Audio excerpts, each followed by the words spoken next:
Hello दोस्तों, good morning. मैं अमरदीप और आप सबका हमारे यूट्यूब चैनल में स्वागत है। लास्ट वीडियो लेक्चर में हम लोग मॉलिक्यूलर ऑर्बिटल थ्योरी का सेकेंड वीडियो लेक्चर देखे थे, जिसमें हम लोग ये पढ़े कि जो एटॉमिक ऑर्बिटल को जब हम लोग मिक्स करते हैं तो उसके कारण मॉलिक्यूलर ऑर्बिटल का फॉर्मेशन होता है। तो मॉलिक्यूलर ऑर्बिटल एनर्जी डायग्राम को ड्रॉ करना सीखे थे लास्ट वीडियो लेक्चर में।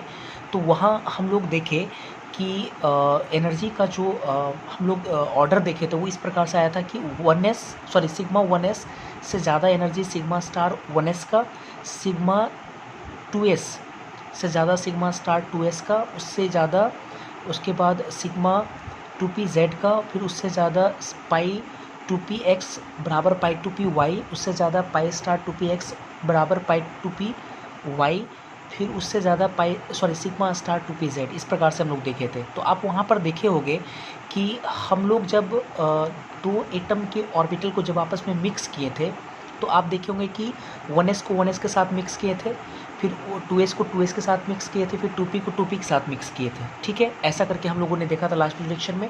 तो ऐसा भी तो हो सकता है कि जिन दो एटम के एटॉमिक ऑर्बिटल को मिक्स करने जा रहे हो, अगर उन दोनों एटम के s और p के एनर्जी गैप अगर बहुत कम हो, एनर्जी गैप क्या हो, बहुत कम हो, तो एनर्जी गैप कम होने के कारण s और p के बीच में मिक्सिंग हो सकता है। क्योंकि जो हम लोगों ने लास्ट वीडियो लेक्चर में जो हम लोग देखे थे एनर्जी जो डायग्राम ड्रॉ किए थे, तो उसमें क्या था ना कि S और P के बीच में एनर्जी गैप लार्ज था, तो इसलिए वहाँ पे S और P के बीच में मिक्सिंग किसी तरह का नहीं होता था। ठीक है, तो ऐसा भी तो हो सकता है कि S पे मिक्सिंग हो जाए, मतलब S और P के एनर्जी गैप कम हो तो मिक्सिंग हो सकता है। तो आज हम लोग उसी पर डिस्कस करेंगे। तो हमने हेडिंग लगाया केस ऑफ SP मिक्सिंग। ठीक है, ऐसे कौन कौन से केसेस जिसमें sp मिक्सिंग होता है and relative energy content of molecular orbital, और sp मिक्सिंग हो जाने के कारण जो उनके एनर्जी कंटेंट होंगे मॉलिक्यूलर ऑर्बिटल्स के, वो किस प्रकार से वेरी करेगा, आज उस पर हम लोग बात करेंगे। तो मैंने लिखा कि जब 2s और 2p orbital energy difference becomes excessively low, काफ़ी कम हो जाए, तो उनके बीच में sp मिक्सिंग हो सकता है, नॉट इंटरमिक्सिंग। इंटरमिक्सिंग नहीं कहेंगे, sp सिंपल मिक्सिंग होगा of this orbitals to provide 2s and 2p atomic orbitals which are approximately sp hybridise, जो कि लगभग sp हाइब्रिडाइज होगा। ठीक है, इसी चीज़ को मैं सिखाता हूँ जरा स्ट्रक्चर के माध्यम से। जैसे अगर मान लो कि 2s, जैसे ये मान लो कि ये आपका 2s है, 2s है, किसी एक एटम का 2s, दूसरे एटम का मान लो कि ये है 2s। ठीक है, इन दोनों को इंटरमिक्स किए, इन दोनों को इंटरमिक्स बोल रहे, मिक्स किए, तो अगर सेम फेज में अगर कंबाइंड होगा तो बॉन्डिंग मॉलिक्यूलर ऑर्बिटल का फॉर्मेशन होगा, एनर्जी कम होगा। और अगर अपोजिट फेज में मिक्स किए, ठीक है, एंटी बॉन्डिंग मॉलिक्यूलर ऑर्बिटल का फॉर्मेशन होगा और पोटेंशियल से क्या होगा, ज़्यादा होगा। ये क्लियर, यहाँ तक हम लोग देखें।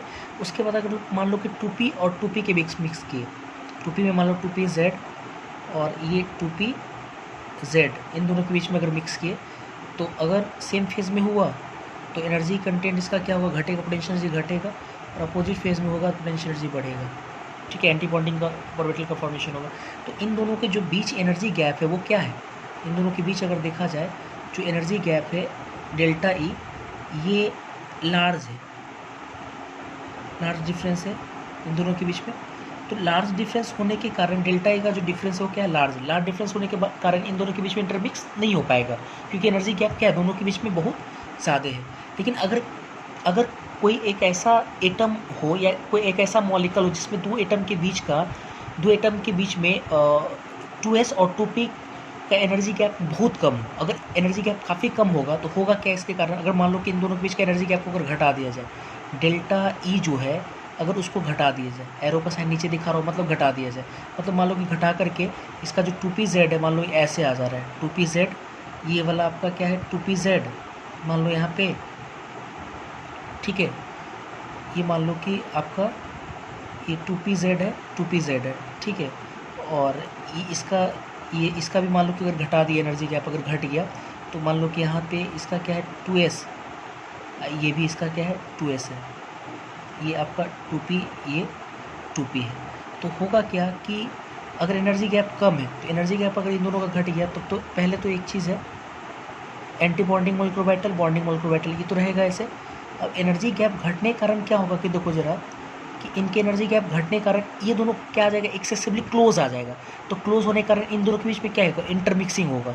अब देखो क्या है कि जब इंटरमिक्सिंग होगा तो एस और पी के एक्सेसिवली क्लोज आने के कारण क्या होगा कि दोनों के बीच में ज़बरदस्त रिपल्सन होगा, और रिपल्सन की वजह से इन दोनों का क्या होगा, तेज़ी से भागेगा। तो तेज़ी से भागेगा तो इसका मतलब ये होगा कि ये पहले से ऊपर है तो ये और ऊपर भाग जाएगा, ये है तो ये थोड़ा और ऊपर भागेगा रिपल्सन की वजह से, लेकिन इससे नीचे रहेगा।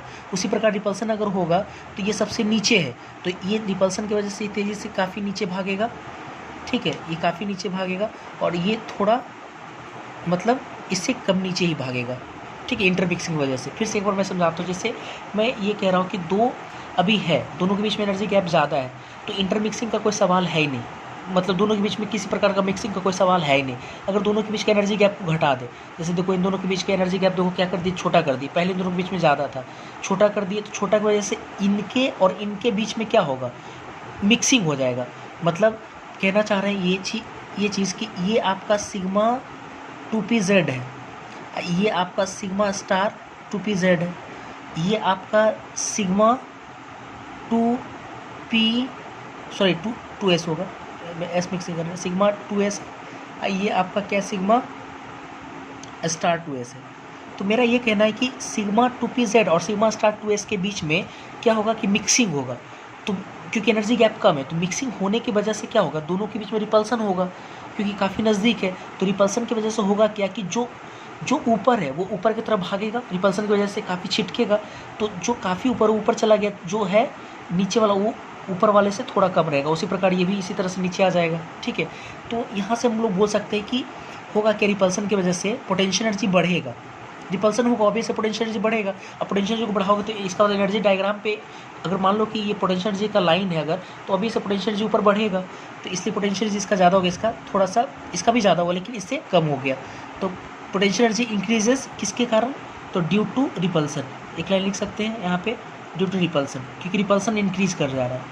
रिपल्सन बढ़ेगा तो पोटेंशियल एनर्जी भी क्या होगा, बढ़ेगा। अच्छा, अब होगा क्या कि बढ़िया से, अब होगा क्या ऐसा होने से कि इन दोनों के बीच में पोटेंशियल एनर्जी यहाँ पे क्या होगा आपका, बढ़ेगा ड्यू टू रिपल्सन, और ये इसका पोटेंशियल एनर्जी तो घट रहा है, पोटेंशियल एनर्जी डिक्रीजेस, घट रहा है। तो इसका पोटेंशियल एनर्जी घटा क्यों, आप एक चीज़ समझो कि जब एस पी मिक्स होगा तो मिक्स होने का जो प्रोसेस होता है, जैसे रिपल्सन हुआ तो रिपल्सन की वजह से जो नेट जो पोटेंशियल एनर्जी होना चाहिए वो जीरो होना चाहिए। ठीक है, तो ये क्या रिपल्सन घटाने के लिए ऊपर चला गया रिपल्सन की वजह से, तो इसका तो पोटेंशियल एनर्जी इसका बढ़ गया। तो एट द सेम टाइम इसका पोटेंशियल एनर्जी क्या हो गया, घट गया, तभी तो नेट जो आएगा वो जीरो आ जाएगा। तो एक चीज़ है कि यहाँ जो एस पी मिक्सिंग हुआ उस किसके बीच हुआ, किसके में, तो सिग्मा 2pz और सिग्मा स्टार 2s में हुआ है। तो यहाँ एक लाइन बोल सकते हैं कि further sigma 2s star and sigma 2pz undergoes SP mixing में ये भाग ले रहा है। ठीक है, क्लियर यहाँ तक है। अच्छा देखो एक चीज़ है कि अभी अगर आपको ये नहीं समझ में आ रहा है पोर्शन, तो हालांकि ठीक है इसका कंक्लूज़न इम्पॉर्टेंट है, लेकिन फिर भी आपको ये जानना होगा कि जो कंक्लूज़न वाला पार्ट है वो मतलब उसके पीछे कॉन्सेप्ट क्या है। तो ये अभी आपका कॉन्सेप्ट ही है कि SP मिक्सिंग क्यों होगा। ऑब्वियस एनर्जी गैप अगर घटेगा तो S और P काफ़ी नज़दीक आएगा, एक्सेसिवली क्लोज आएगा। तो क्लोज होने के कारण ये सिग्मा स्टार 2s और सिग्मा 2pz के बीच में क्या होगा, इंटरमिक्सिंग होगा। ठीक है, और मिक्सिंग वजह से इन दोनों का एनर्जी क्या होगा कि तेज़ी से बढ़ेगा, इसका घटेगा। तो होगा क्या, इंपॉर्टेंट लाइन कि एक लाइन मेंशन कर सकता है इसके बारे में कि ड्यू टू, समझते जरा, ड्यू टू SP मिक्सिंग हो क्या रहा है, due to SP mixing energy, बढ़िया से, energy of sigma 2s and sigma star 2s molecular orbital decreases. ठीक है, डिक्रीजेस वाइल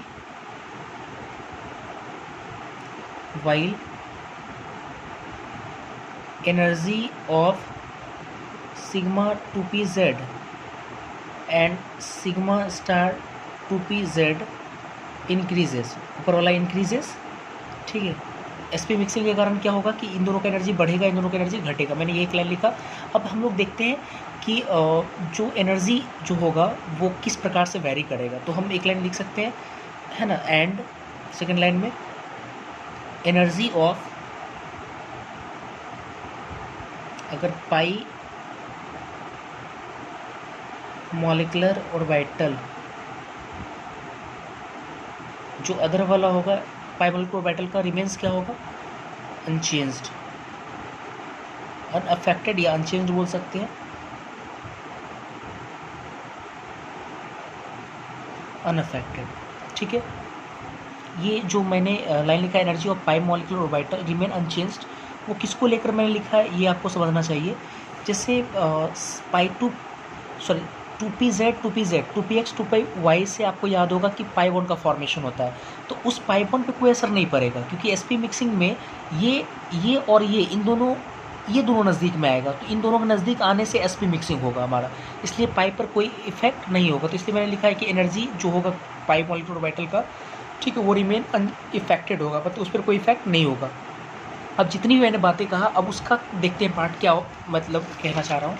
जैसे अभी हम लोग इससे पहले जो लास्ट क्लास में जो हम लोग पोटेंशियल एनर्जी पढ़े थे, आपको याद होगा, अगर नीचे से ऊपर मान लो अगर पोटेंशियल एनर्जी बढ़ता है, P इंक्रीजेज अगर मान लो है नीचे से ऊपर, तो सबसे नीचे में कौन आता है आपका, बढ़िया से देखना, सबसे नीचे में आता है सिग्मा 1s, उसके बाद आता है सिग्मा स्टार 1s, उसके बाद आता है sigma 2s, sigma star 2s, ठीक है, सिग्मा स्टार 2s, उसके बाद सिग्मा 2pz, ठीक है, उसके बाद पाई 2p x बराबर y ऐसा करके था, फिर उसके बाद पाई स्टार आता था 2p, है ना, उसके बाद फिर सिग्मा स्टार होता था, सिग्मा स्टार 2pz, ऐसे करके होता था क्या, इससे पहले हम लोग पढ़े थे ऐसे।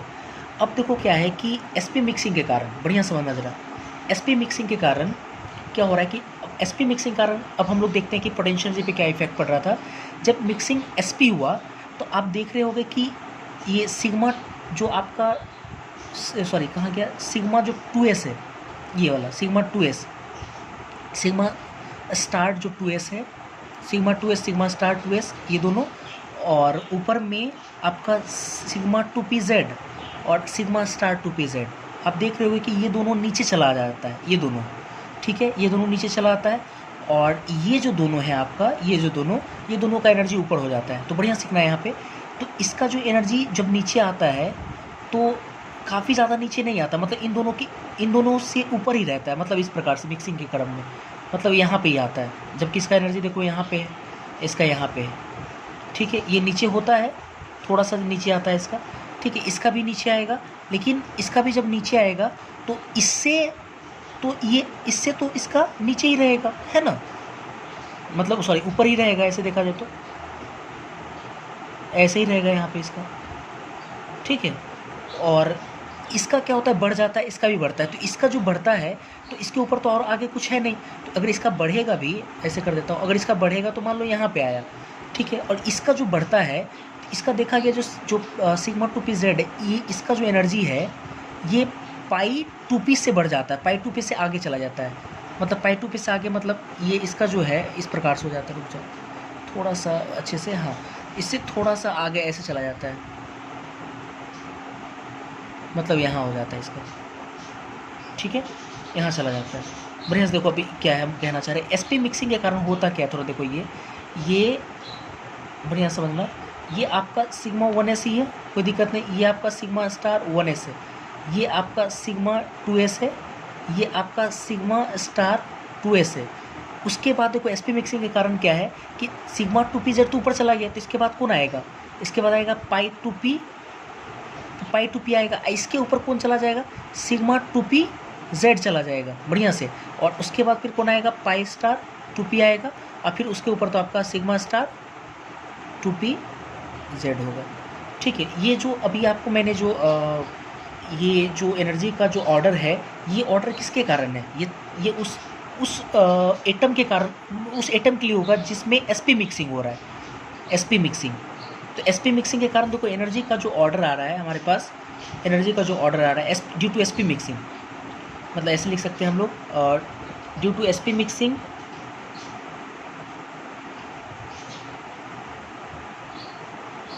तो एनर्जी का जो ऑर्डर हमारे पास आ रहा है, अगर हम लोग देखें बढ़िया से, तो सिग्मा 1s से ज़्यादा किसका है, सिग्मा स्टार 1s का, उससे ज़्यादा किसका है, सिग्मा 2s का, उससे ज़्यादा किसका है, सिग्मा स्टार 2s का, उससे ज़्यादा किसका है। देखो यहाँ थोड़ा चेंज हुआ है, पाई 2p x बराबर पाई 2p y, और फिर उससे ज़्यादा किसका है, सिग्मा 2p z, फिर उससे ज़्यादा किसका है, पाई स्टार 2p x बराबर पाई स्टार 2p y, और उससे ज़्यादा किसका है, सिग्मा स्टार 2p z।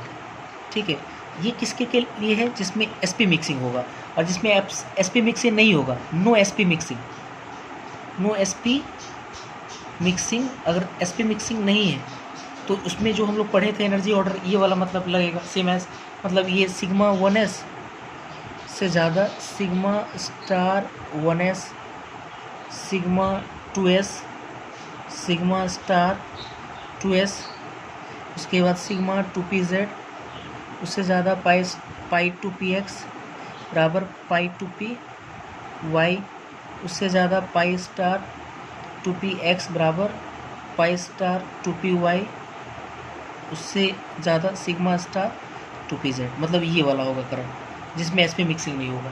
अब सबसे बड़ा सवाल ये है कि सर ऐसा कौन सा मतलब मॉलिक्यूल होगा जिसमें sp मिक्सिंग होगा, जिसमें sp मतलब किसमें sp मिक्सिंग होगा और किसमें sp मिक्सिंग नहीं होगा। तो पहले तो आप ये समझो कि जिसमें 2s और 2p का एनर्जी डिफरेंस, बढ़िया से 2s और 2p की एनर्जी डिफरेंस अगर बहुत कम होगा तो अभी से उसमें sp मिक्सिंग होगा, और जिसमें एनर्जी डिफरेंस बहुत ज़्यादा होगा उसका मतलब इसमें sp मिक्सिंग होगा नहीं। तो मैं आपको एक ऑब्जर्व डेटा बताता हूँ, एक ऑब्जर्व वैल्यू बताता हूँ 2s और 2p का जो एनर्जी डिफरेंस है। ऑब्जर्व, ये आपको याद नहीं करना है डेटा, मैं इस डेटा के आधार पे मेंशन करूँगा। 2s और 2p एनर्जी डिफरेंस की अगर मैं बात करूँ, observe 2s 2p energy difference, तो डेल्टा ई मतलब डिफरेंस किसके बीच, 2s 2p। तो लिथियम, बेरिलियम, बोरोन, कार्बन, कुछ एटम ले लेते हैं, नाइट्रोजन, ऑक्सीजन, फ्लोरीन। तो लिथियम में जो एनर्जी डिफरेंस आता है 2s और 2p के बीच 178 आता है, ये 260 आता है, ये 450, ये डेटा मेंशन किया हुआ है, 520 इसका आता है। नाइट्रोजन का 570 आता है, इसका 1430 आता है, इसका 1970 आता है फ्लोरीन का। तो आप देख सकते हो कि 2s 2p का जो एनर्जी डिफरेंस है लिथियम में 178 है मात्र, बेरिलियम में 260 है, बोरोन में 450 है, कार्बन में 520 है, नाइट्रोजन में 570 है, और ऑक्सीजन फ्लोरीन में आप देख सकते हैं 1430 और 1970। तो आपको नहीं लगता है कि नाइट्रोजन से पहले वाले जितने भी मतलब एटम है, ठीक है, उनके जो एनर्जी डिफरेंस है 2s और 2p का अगर आप देखोगे तो एनर्जी डिफरेंस बहुत कम है, और इसमें एनर्जी डिफरेंस बहुत ज़्यादा है। मतलब ये जो बोल सकते हैं हम लोग क्या, large 2s 2p energy difference, क्या एनर्जी डिफरेंस ज़्यादा है। ठीक है, तो एनर्जी डिफरेंस यहाँ ज़्यादा है, तो एक लाइन तो क्लियर हो गया कि यहाँ एनर्जी डिफरेंस ज़्यादा है, यहाँ एनर्जी डिफरेंस कम है। तो ये क्लियर हो गया कि लिथियम से रिलेटेड कोई भी आपका मॉलिक्यूल या स्पीसीज हो, प्लस माइनस लिख दे रहा हूँ, Li2 मॉलिक्यूल, चाहे कोई भी स्पीसीज हो प्लस या माइनस करके, चाहे बेरिलियम B2 पे प्लस या माइनस कोई भी स्पीसीज हो, ठीक है, boron B2 plus minus, C2 plus minus, N2 plus minus, O2 plus minus और N2 प्लस माइनस। ठीक है, तो इससे पहले जो आपका है नाइट्रोजन से पहले और ऑक्सीजन से बाद, तो नाइट्रोजन से जो पहले वाला जो हिसाब किताब है नाइट्रोजन से पहले वाला, उसमें आपका sp मिक्सिंग होगा, sp मिक्सिंग इफेक्टिवली होगा, fc मिक्सिंग, या हम लोग बोल सकते हैं इफेक्टिव sp मिक्सिंग होगा इसमें नाइट्रोजन से पहले वाले में, और ऑक्सीजन के बाद वाले में नो sp मिक्सिंग होगा, क्योंकि एनर्जी गैप क्या है, ज़्यादा है, नो sp मिक्सिंग होगा। मतलब इनइफेक्टिव क्या होगा, sp मिक्सिंग हो रहा होगा, क्योंकि एनर्जी गैप क्या है, ज़्यादा है, इनइफेक्टिव एक्सपी मिक्सिंग, इसमें इफेक्टिव एक्सपी मिक्सिंग। तो अभी तक जो मैंने अभी आपको पढ़ाया है, मुद्दे की बात अगर हम करें तो बस एक ही लाइन सीखना अपने को है कि नाइट्रोजन स्पेसीज़ और उससे पहले वाले जितने भी स्पेसीज़ है उन सब में हम लोग एसपी मिक्सिंग लगाएंगे, अर्थात हम लोग ये वाला कन्फिग्रेशन लगाएंगे। और इसमें थोड़ा सा चेंजिंग करना है आपको, वो ध्यान रखना पड़ेगा, ठीक है, वो ध्यान रखना पड़ेगा आपको। और इन सब में क्या करना है हमको, इन सब में सॉरी ये जो आपका ऑक्सीजन और उसके बाद वाला जितना भी है ऑक्सीजन, फ्लोरीन, सॉरी ये फ्लोरीन होगा, गलत लिखा मैंने, फ्लोरीन है ना, इसके बाद वाला जितना भी होगा उसमें हम लोग क्या लगाएंगे, नो एसपी मिक्सिंग। उसमें एसपी मिक्सिंग नहीं, मतलब ये वाला केस लगाएंगे जैसे जो नॉर्मल ऑर्डर होता था। क्लियर है यहाँ तक? तो हम लोग देखेंगे फॉर्मेशन ऑफ C2,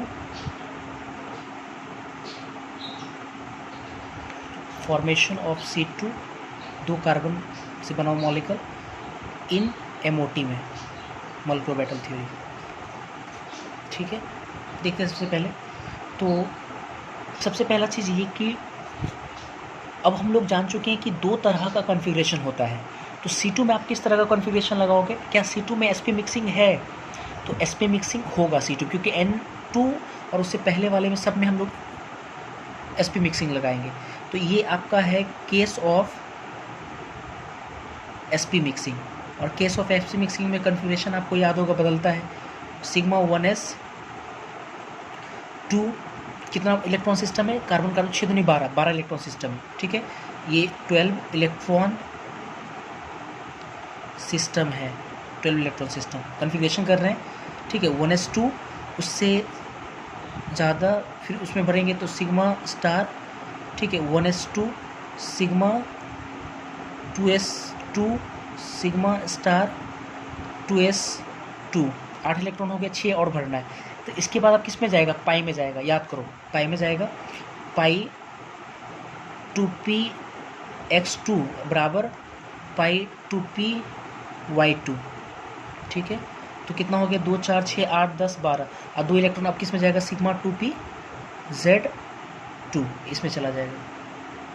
ठीक है ना, तो कितना होता है, सॉरी 12 इलेक्ट्रॉन ही होता है, 2 4 6 8 10 14 लिख रहा हूँ, तो ये 0 हो जाएगा, 2p लेकिन 0। ठीक है, क्लियर यहाँ तक?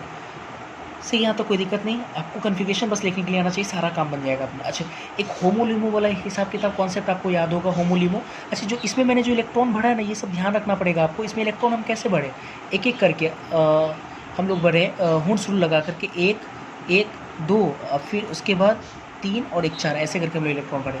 अच्छा, होमोलिमो, तो इसको हम लोग क्या बोल सकते हैं, ये पाई 2px2 पाई 2py को हम लोग इसको बोल सकते हैं होमो। ये आपका होमो है, हाईएस्ट ऑक्युपाइड मॉलिक्यूलर ऑर्बिटल। और ये आपका क्या है, लूमो है, ये आपका लूमो है, लोएस्ट अनऑक्युपाइड मॉलिक्यूलर ऑर्बिटल आपका है। ठीक है, ये सब जानते हैं। चलो अब एक एक इसके प्रॉपर्टीज़ की बात करते हैं। अगर मैग्नेटिक प्रॉपर्टीज़ की अगर मैं बात करूँ, मैग्नेटिक प्रॉपर्टीज़, तो आप देख सकते हो कि इसके पास अनपेड इलेक्ट्रॉन कितना है, 0 है। तो अभी से ये क्या है, डाया है, n बराबर 0 है। ठीक है, डाया है ये। और अगर हम लोग बॉन्ड ऑर्डर की बात करें, बॉन्ड ऑर्डर आपको याद होगा, बॉन्ड ऑर्डर, तो बॉन्ड ऑर्डर कैसे निकालते थे हम लोग, बॉन्डिंग मॉलिक्यूलर ऑर्बिटल के इलेक्ट्रॉन में से एंटी बॉन्डिंग के मॉलिक्यूलर ऑर्बिटल के इलेक्ट्रॉन को घटा करके 2 से डिवाइड करते थे।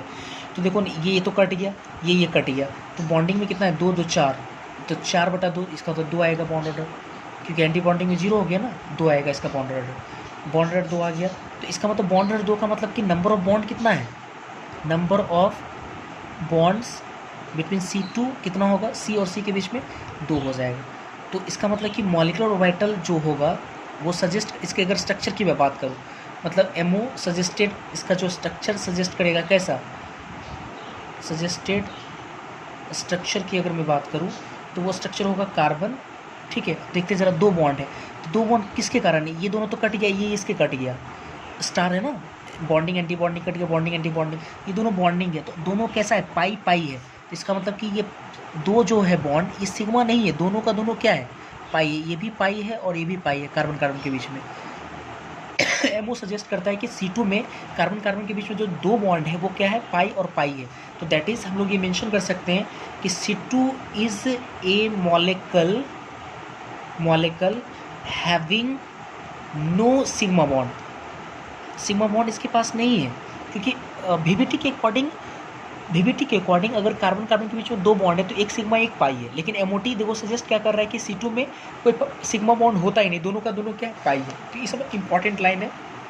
फिर देखते हैं अगर हम लोग इसका आयनाइजेशन एनर्जी की बात करें तो आयनाइजेशन एनर्जी ऑफ अगर carbon atom and C2 molecular species की बात करते हैं, C2 मॉलिकुलर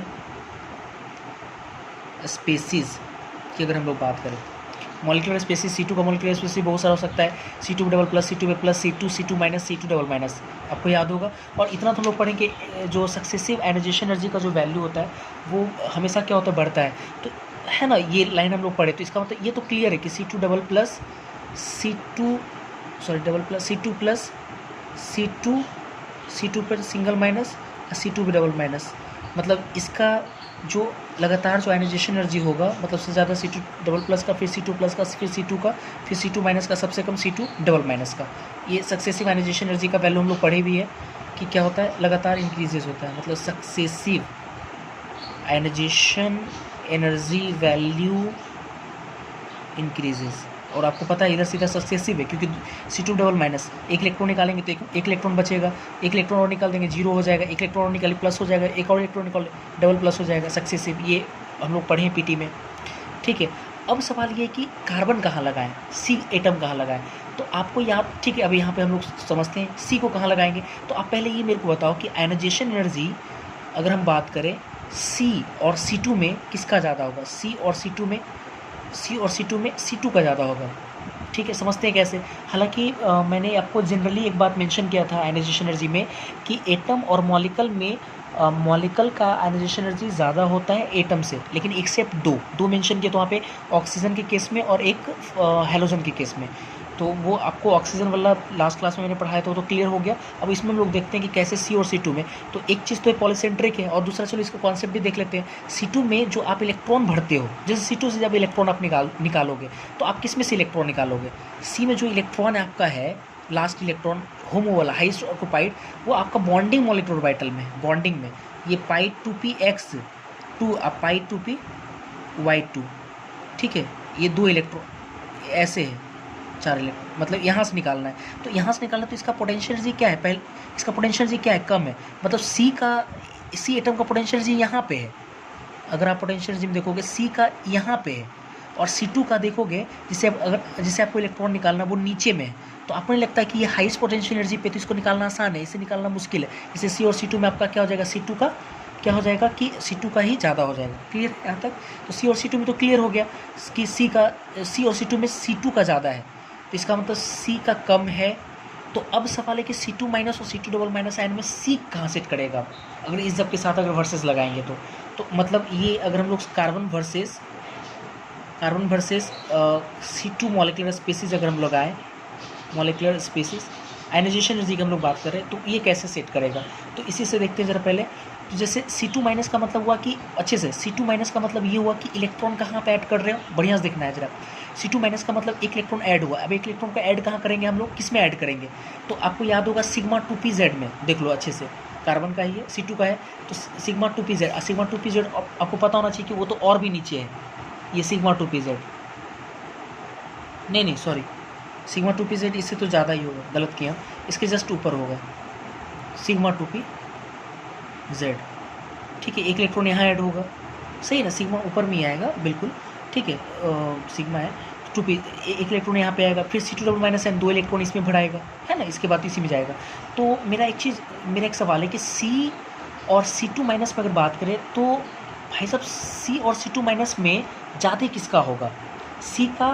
तो आप एक चीज़ बताओ कि मेरे को लगता है ऐसा, अच्छे समझना है यहाँ पे, मेरे को लगता है कि C2 माइनस का जो आयनाइजेशन एनर्जी होगा वो C से क्या होगा, ज़्यादा होगा, C2 माइनस आयन का ज़्यादा होगा। क्यों C2 माइनस आयन का ज़्यादा होगा, क्योंकि एक चीज़ ये कि मैंने एक चीज़ गलती किया, इसके ऊपर नहीं होगा, सॉरी, वो सिग्मा है ना, तो एंटी बॉन्डिंग थोड़े, वो सिग्मा है तो आपका बॉन्डिंग है ना, तो बॉन्डिंग तो इससे नीचे ही होगा, इससे नीचे, लेकिन इससे ऊपर होगा, ये ना था एनर्जी गैप बढ़ने के कारण, तो ये तो यहाँ पे चला जाएगा, ये सिग्मा आपका है और ये C है।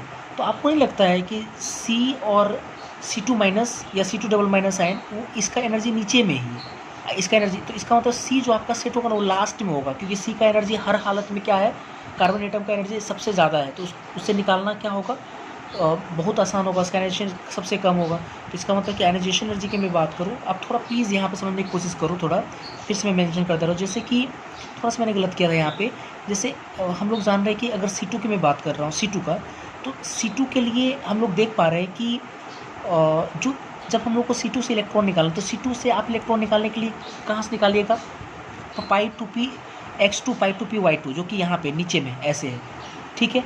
और ऑब्वियसली कार्बन का एनर्जी तो यहाँ पे, ये कार्बन आपका है, तो इससे कम इसका पोटेंशियल एनर्जी, ये हाईएस्ट पोटेंशियल, इससे निकालना आसान है, तो इसलिए कार्बन और C2 में कार्बन का एनर्जी एनर्जी कम हो गया, C2 का ज़्यादा हो गया।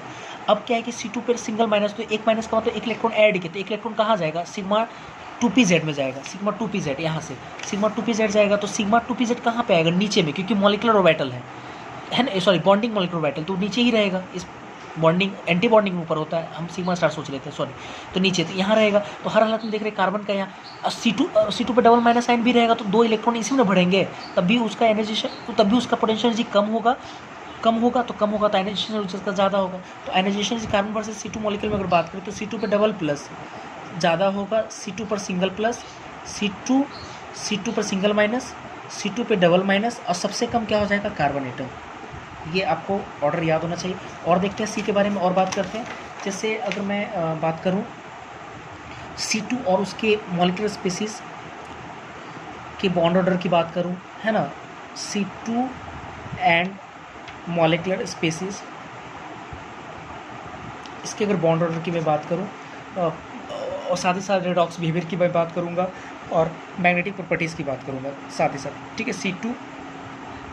C2 पर सिंगल प्लस, C2 पे डबल प्लस, C2 पर सिंगल माइनस, और C2 पे डबल माइनस, ये मॉलिक्यूलर स्पेसिस है। तो यहाँ पे एक दूसरा कॉलम बनाता हूँ बॉन्ड ऑर्डर का, एक तीसरा कॉलम बनाता हूँ पैरा या डाया मतलब मैग्नेटिक नेचर का, और चौथा कॉलम बनाता हूँ रिडॉक्स बिहेवियर का, ठीक है। तो ये मॉलिक्यूलर स्पेसिस बॉन्ड ऑर्डर, ठीक है, ऐसे करके चेक करते हैं ज़रा, देखते ज़रा। तो सबसे पहला चीज़ ये कि बॉन्ड ऑर्डर की अगर मैं बात करूँ C2 में, बढ़िया सीखना भी, तुरंत अभी हम लोग चेक किए थे बॉन्ड ऑर्डर इसका कितना था, 2 था। पैरा या डाया, तो हम लोग देख पा रहे थे डाया था ये, ठीक है, n बराबर 0, सारे पेयर्ड थे। और रेडॉक्स बिहेवियर क्या होगा, आप एक चीज़ सोच कर देखना बढ़िया से, कि जो उसका लास्ट इलेक्ट्रॉन था वो हमारा molecular orbital, sorry bonding molecular orbital में भरा हुआ है।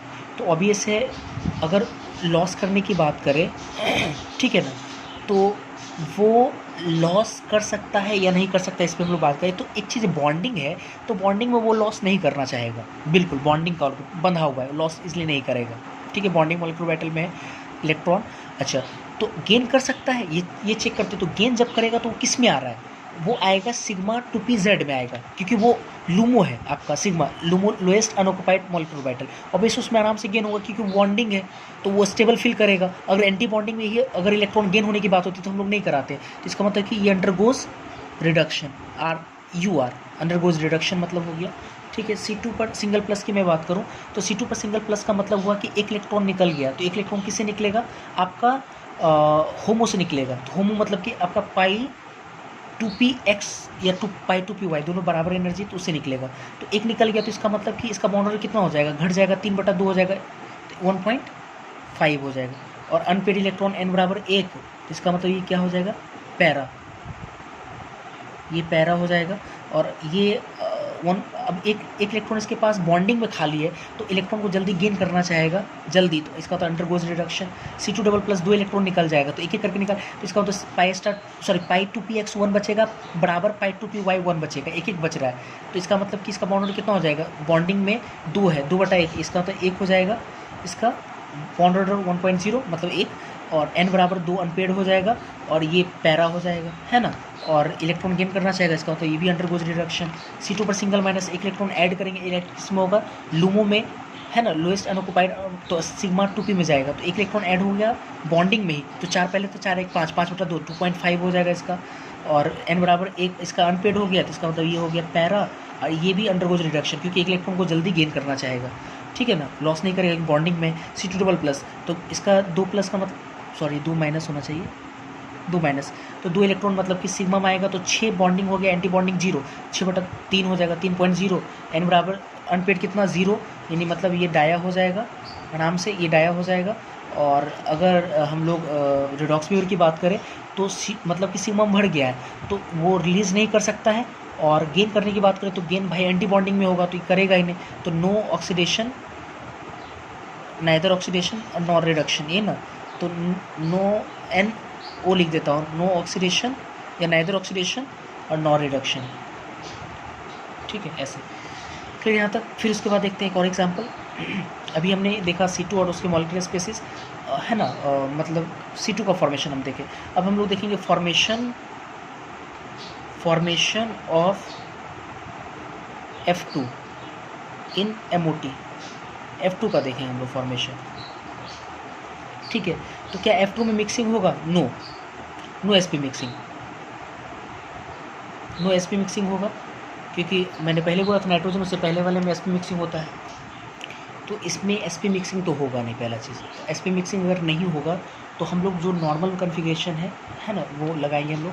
कैसे होगा? पहले तो इलेक्ट्रॉन सिस्टम कितना है, फ्लोरीन 9 × 18, तो ये 18 इलेक्ट्रॉन सिस्टम है, 18 इलेक्ट्रॉन सिस्टम। तो भरते हैं जरा, sigma 1s2, sigma star 1s2, sigma 2s2, sigma star 2s2, है ना।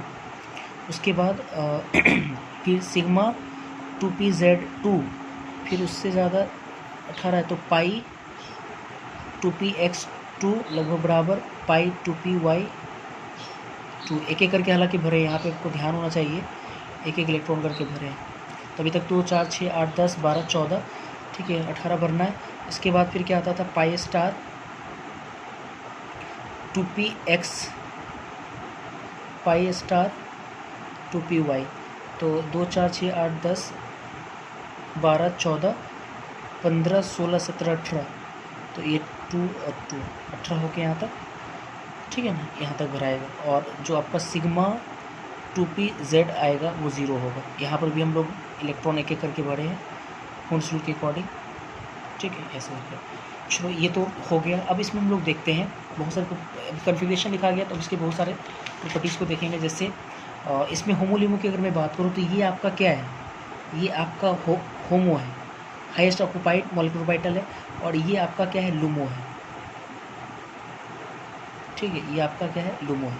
इसके बाद देखते हैं अगर हम लोग मैग्नेटिक प्रॉपर्टीज़ की बात करें तो इसके मैग्नेटिक प्रॉपर्टीज़ में ये क्या होगा, पैरा या डाया। मैग्नेटिक प्रॉपर्टीज़ में अगर बात करूँ तो सारे पेयर्ड है, मतलब पेयर्ड है, इसका मतलब कि ये होगा कि आपका डाया होगा, डाया होगा क्योंकि n बराबर कितना है 0, ठीक है। और बॉन्ड ऑर्डर की अगर मैं बात करूँ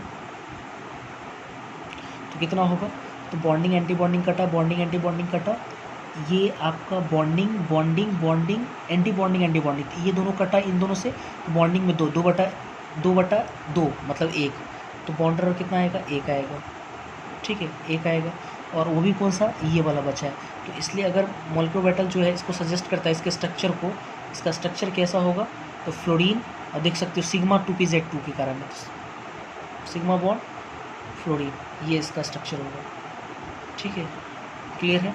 अगर हम लोग आयनाइजेशन एनर्जी की बात करें, ionisation energy of fluorine versus F2 की अगर बात करें, फ्लोरीन और F2 में, तो आपको याद होगा कि मैंने ऐसे कहा भी था कि फ्लोरीन और F2 में आपका फ्लोरीन का ही ज़्यादा होगा एक्सेप्शनली। हालांकि F2 का मैंने आपको आयनाइजेशन एनर्जी जब पढ़ाया होगा तो मैंने मेंशन किया था कि मॉलिक्यूल का जो आयनाइजेशन जो होता है वो एटम से ज़्यादा होता है जनरली, लेकिन 2 को छोड़ करके, ऑक्सीजन और हेलोजन को छोड़ करके।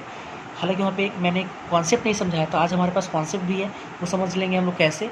तो जैसे फ्लोरीन तो ठीक है, जैसे मान लो कि ये आपका फ्लोरीन है, ठीक है, और F2 में क्या होता है कि F2 में अगर आपको इलेक्ट्रॉन निकालना है तो आपका जो इलेक्ट्रॉन है वो कहाँ पे है, लास्ट इलेक्ट्रॉन पाई स्टार में है, तो पाई स्टार मतलब एंटी बॉन्डिंग में है, तो एंटी बॉन्डिंग तो आपका ऊपर में है, मतलब पाई स्टार 2px2 और पाई स्टार 2py2, और ये आपका फ्लोरीन है। तो यहाँ पे फ्लोरीन का एनर्जी है, फ्लोरीन एटम का एनर्जी यहाँ पे है, और ये आपका किसका है, F2 का एनर्जी है, F2 जिससे आप इलेक्ट्रॉन निकाल रहे हो, तो वो हाईएस्ट है, मतलब दूर, मतलब कि इसका पोटेंशियल एनर्जी ज़्यादा है।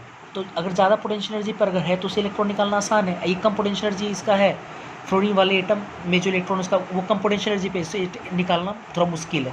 इसलिए फ्लोरीन और F2 में आपका फ्लोरीन का पोटेंशियल एनर्जी कम होने की वजह से ये इसका एनर्जेशन एनर्जी क्या होगा, ज़्यादा होगा किससे, F2 से।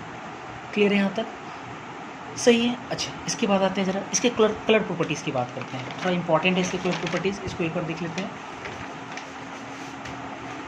तो अगर हम कलर प्रॉपर्टीज़ की बात करूँ,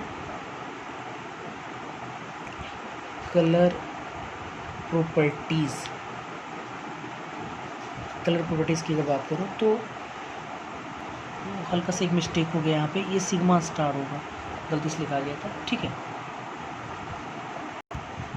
तो कलर प्रॉपर्टीज़ हम लोग देखेंगे। अच्छा, कलर जो आता है वो इलेक्ट्रॉन के ट्रांजिशन के कारण आता है। अगर किसी भी कारण से इलेक्ट्रॉन ट्रांजिट कर जाता है किसी भी कंपाउंड में या किसी भी मॉलिक्यूल में, तो उसके कारण उसमें कलर इंड्यूस होता है, ठीक है। तो जो आपका हैलोजन है उसमें जो कलर प्रॉपर्टीज़ है ना, वो इलेक्ट्रॉनिक ट्रांजिशन बिल्कुल होता है, लेकिन इलेक्ट्रॉन के कैसे ट्रांजिशन के कारण, क्योंकि आप आगे एक हम लोग पढ़ेंगे कॉम्प्लेक्स कंपाउंड में, तो वहाँ पे मैं आपको कलर काफ़ी डिटेल पढ़ाऊँगा। तो वहाँ पे आप देखोगे कि बहुत से ऐसे कारण हैं जिसके कारण इलेक्ट्रॉनिक ट्रांजिशन होता है, और उन कारणों के आधार पे हम लोग बोलते हैं कि कलर जो है इस कारण से आता है। जैसे डी ट्रांजिशन, FF ट्रांजिशन, और भी होमो-लुमो ट्रांजिशन है ना, और भी है बहुत सारी चीज़ें, मेटल लाइगेंड ट्रांजिशन। तो ऐसे ट्रांजिशंस के कारण जो होता है कलर आता है। तो यहाँ जो हैलोजन जो है वो कलर्ड कंपाउंड है। Halogens, fluorine, chlorine, bromine, iodine, ये सब क्या कलर्ड कंपाउंड है। तो इसका जो कलर है वो होमो-लुमो इलेक्ट्रॉनिक ट्रांजिशन के कारण आता है। क्यों होता है थोड़ा मैं समझाता हूँ। जैसे अभी हम लोग देख पा रहे हैं कि हैलोजन के जो इलेक्ट्रॉन है, लास्ट इलेक्ट्रॉन, वो आप देखे होंगे कि एंटी बॉन्डिंग में था हमारा, ठीक है, एंटी बॉन्डिंग में था किसमें, तो पाई स्टार 2px2 और पाई स्टार 2py2, ठीक है, ये था। और आपको पता है कि उसके पास जो ये तो होमो है आपका, होमो, और जो लूमो लोएस्ट अनऑक्युपाइड ऑर्बिटल वो आपका एंटी बॉन्डिंग, तो इसका मतलब ये भी ऊपर ही होगा, थोड़ा इसके ऊपर है, ठीक है, थोड़ा इसके ऊपर, मतलब ये है। और इसको हम लोग बोल रहे हैं sigma star 2px, sigma star 2pz, Z बोलेंगे, ठीक है। तो हम लोग देख, ये आपका लूमो है, ये होमो और ये आपका लूमो, ठीक है। तो ये लो एनर्जी गैप है इन दोनों के बीच में, क्योंकि दोनों एंटी बॉन्डिंग है, अच्छे समझना ज़रा, क्योंकि दोनों एंटी बॉन्डिंग में है। तो दोनों एक बॉन्डिंग होता है, एक एंटी बॉन्डिंग, तब तो एनर्जी गैप ज़्यादा होता है। इनके बीच में एनर्जी गैप क्या है, कम है। तो लो एनर्जी जो गैप है उसके कारण इलेक्ट्रॉनिक ट्रांजिशन हो जाता है, इलेक्ट्रॉनिक ट्रांजिशन फॉल्स, जिसके कारण फॉल इन विजुअल रीजन। क्यों विजुअल रीजन में फॉल कर जाता है, ठीक है, मैं ये भी समझा देता हूँ। जैसे ये तो समझ में आ रहा है कि लो एनर्जी गैप है, एनर्जी गैप कम है, तो जिसके कारण क्या होता है कि इलेक्ट्रॉन ईजिली, आराम से, ये जो होमो का जो इलेक्ट्रॉन है वो लूमो में चला जाता है, फिर से लूमो से होमो में चला आता है, इलेक्ट्रॉन ट्रांजिट कर जाता है। और अगर किसी भी कारण से इलेक्ट्रॉन अगर ट्रांजिट कर जाएगा तो ऑब्वियस है वो कलर दिखाएगा। मतलब कोई भी कंपाउंड अगर कलर दिखाता है तो वो सिर्फ और सिर्फ इसी कारण से, क्योंकि उसमें इलेक्ट्रॉन का ट्रांजिशन हो जाता है। तो इलेक्ट्रॉन ट्रांजिशन से पहले तो लो एनर्जी गैप के कारण इलेक्ट्रॉन ट्रांजिशन होगा, और इलेक्ट्रॉन ट्रांजिशन होगा तो वो जो आपका फॉल्स इन विजुअल रीजन, क्यों फॉल करेगा विजुअल रीजन में, जो थोड़ा मैं इसको समझाता हूँ। जैसे जब इलेक्ट्रॉन ट्रांजिट करके ऊपर जाएगा, ठीक है, होमो का इलेक्ट्रॉन लूमो में जाएगा, तो होगा क्या कि हाई पोटेंशियल एनर्जी में जब इलेक्ट्रॉन रहेगा तो काफ़ी अनस्टेबल फील करेगा, तो वो चाहेगा कि हम फिर से नीचे आ जाए। तो जैसे वो नीचे आएगा तो एनर्जी क्या होगा, रिलीज़ करेगा, क्योंकि आपको पता है कि जब हाईएस्ट ऑर्बिटल का इलेक्ट्रॉन लोएस्ट मतलब अंदर में आता है तो एनर्जी रिलीज़ करता है। बोर्स थ्योरी ऐसा मैंने पढ़ाया था बोर्स पोस्टुलेट में, तो ऑब्वियसली एनर्जी रिलीज़ करता है। तो वो जो एनर्जी रिलीज़ करेगा, तो आप देख सकते हो एनर्जी रिलीज़ करेगा वो कम करेगा, एनर्जी रिलीज़ कम करेगा। तो अगर एनर्जी रिलीज़ कम करेगा तो एनर्जी कम तो लैम्डा ज़्यादा, तो लैम्डा ज़्यादा, और लैम्डा ज़्यादा किसका होता है? विजुअल रीजन का होता है। आपको हम क्या बोलते हैं, इलेक्ट्रोमैग्नेटिक, ये आपको मैंने पढ़ाया होगा ईएम वेव, है ना, ईएम वेव मैंने पढ़ाया होगा। तो उसमें मैंने आपको पढ़ाया था कि जो ईएम वेव होता है उसमें सबसे ज़्यादा जो लैम्डा होता है, अगर विजुअल रीजन का होता है, आपको याद होगा, है ना, विजुअल रीजन का होता है, ठीक है, विजुअल रीजन। तो एनर्जी गैप कम है, तो जिसके कारण क्या होता है कि ये जो फॉल करता है विजुअल रीजन, तो वो किस में, लैम्डा जब निकाला जाता है, एब्जॉर्प्शन, मतलब जो एनर्जी जो रिलीज किया उस एनर्जी के करस्पॉन्डिंग जब लैम्डा निकाला जाता है तो वो आता है 4000 एंगस्ट्रम से लेकर के 7000 एंगस्ट्रम के बीच में आता है।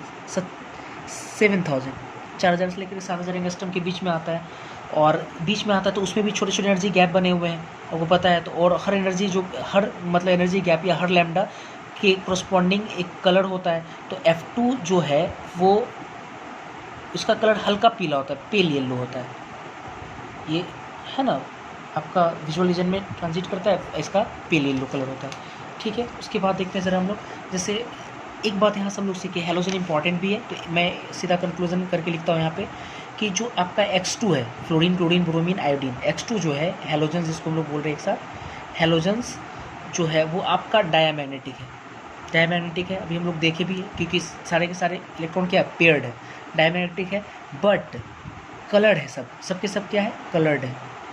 और कलर क्यों है, तो एक लाइन लिख सकता हूँ, कलर जो है पूछा जाता है एग्जाम में आपके, colour is due to, colour किसके कारण है, तो due to HOMO LUMO transition के कारण है।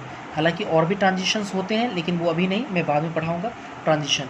ऑल्सो एक चीज़ और, जैसे फ्लोरीन अगर है F2 में जो होमोलुमो के बीच का जो एनर्जी गैप होगा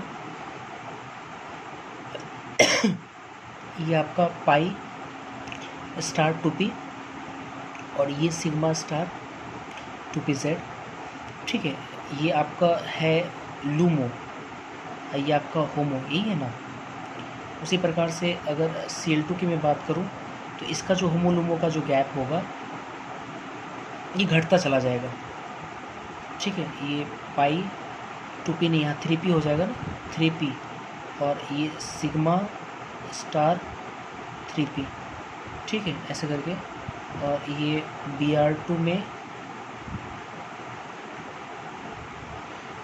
ये सिग्मा स्टार 4p है ना, सिग्मा स्टार ये 4p नहीं सॉरी पाई स्टार। और I2 में और भी गैप कम हो जाएगा, रीज़न मैं बताऊंगा अभी क्यों गैप और भी कम हो जाएगा, सिग्मा स्टार 5p और पाई स्टार 5p। क्यों गैप कम होगा इसको इधर समझते हैं। ये आपका होमो है, सॉरी ये आपका लूमो है, ये होमो है, ये आपका ल्यूमो है, ये आपका होमो है, ये आपका लूमो है, ये आपका होमो है, ठीक है, यही ना। तो मैं ये कहना चाह रहा हूँ कि ऊपर से नीचे जो है आपका फ्लोरीन से अगर आयोडीन की तरफ आते हैं तो होमो लूमो गैप डिक्रीज़ करेगा। होमो लूमो जो एनर्जी गैप है, दोनों के बीच का जो एनर्जी गैप है वो क्या होगा, डिक्रीजेस। तो क्यों डिक्रीज़ करेगा, एज मैं रीजन लिख देता हूँ। एनर्जी जो गैप होता था इन्वर्सली प्रोपोर्शनल टू n होता है, ये मैंने कभी आपको पढ़ाया होगा। कैसे, डेल्टा ई एनर्जी गैप याद करो, बोर्स एटॉमिक मॉडल से जो मैंने प्रूफ किया था। तो डेल्टा ई जो होता है वो इन्वर्सली प्रोपोर्शनल टू n। हालांकि मैंने ये भी बोला था कि खैर रुक जाओ पहले, डेल्टा ई जो बराबर होता था फॉर्मूला 13.6 z², अब ब्रैकेट के अंदर में 1/n² माइनस n1 का स्क्वायर माइनस 1/n2 का स्क्वायर। तो आप देख सकते हैं इन्वर्सली प्रोपोर्शनल हो रहा है। तो जैसे जैसे n का वैल्यू बढ़ेगा वैसे वैसे एनर्जी गैप घटेगा। हालांकि मैंने ये प्रूव भी किया था आपको कि जैसे जैसे हम लोग न्यूक्लियस से दूर जाते हैं तो एनर्जी लेवल बढ़ता है लेकिन एनर्जी गैप घटता है ना। एन जैसे जैसे बढ़ेगा एनर्जी गैप घटेगा। तो एन का वैल्यू देखो बढ़ रहा है, तो ये वाला आपका क्या हो रहा है, घट रहा है। तो यही कारण है कि फ्लोरीन से आयोडीन की तरफ आएंगे तो होमोलुमो का जो गैप है वो क्या होगा, डिक्रीजेस, घटेगा। और घटने के कारण जो होगा क्या कि हर हेलोजन अपना अलग अलग कलर शो करेगा, क्योंकि गैप अलग अलग है। तो गैप अलग अलग है तो उस गैप के करस्पॉन्डिंग जो एनर्जी रिलीज़ करेगा उस रिलीज एनर्जी के करस्पॉन्डिंग एक लैम्डा होगा, और उस लैम्डा के जो करस्पॉन्डिंग जो कलर आएगा विजुअल रीजन का वो अभी से अलग अलग होगा, क्योंकि लैम्डा अलग अलग है, ठीक है। तो इस तरह से ये आपका जो हेलोजन है वो हम लोग देख लिए। तो अगली क्लास में फिर हम लोग देखेंगे बस लास्ट एक और क्लास है जिसमें हम लोग कुछ इसके बारे में और पढ़ेंगे। तो मैं लास्ट में कुछ छोटा-छोटा कुछ सेकंड का मैं वीडियो दे रहा ताकि आप उसका नोट कॉपी कर सकें ईज़िली। ये आपका फर्स्ट पेज है।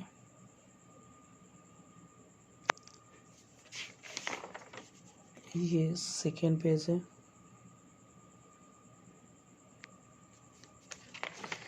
ये आपका थर्ड पेज है।